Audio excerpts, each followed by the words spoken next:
On en parlait avec Jean-Pierre, on échangeait au fur et à mesure de l'exposé. Ça fait du bien quand même de se dire que le point de départ a été bien pris.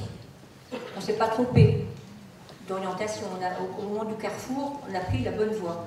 Et ça, c'est grâce à vous tous, parce qu'on a travaillé ensemble.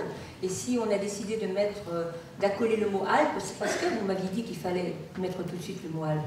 Et si on a commencé à travailler sur les contrats de performance Alpes-Isère, c'est parce que la Isère est connue pour ses montagnes et ses stations. Donc on a bien démarré, on a bien commencé, et on a aussi bien compris que l'Isère est riche de ses diversités, et de sa plaine, de son patrimoine, de sa culture, et qu'il faut se mobiliser, qu'il faut travailler pour, donc, comme on va le faire avec les contrats de performance Alpes-Isère en plaine.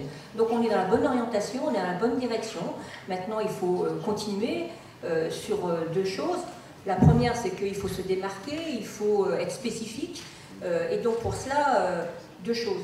D'abord, la dimension humaine, évidente, du tourisme, et l'Isère est puissante, est riche et forte des hommes et des femmes que vous êtes. Et ça, j'en suis convaincue parce que je connais la plupart d'entre vous. Je sais qu'en vous, il y a de l'enthousiasme, il y a de la passion, il y a la volonté, il y a de l'envie. Et donc nous aussi, on est à vos côtés et on continuera à travailler avec vous et pour développer tout ce qui a été dit.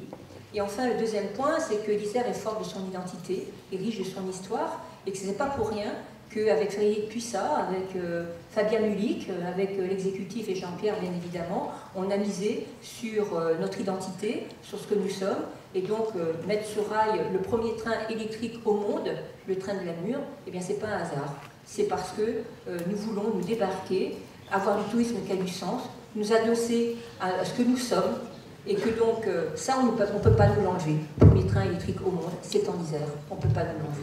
Et donc, il faut avoir du tourisme qui a du sens, qui s'adosse sur ce que nous sommes et sur ce que vous êtes. Voilà ce que je pourrais dire en conclusion et en démarrage. Merci.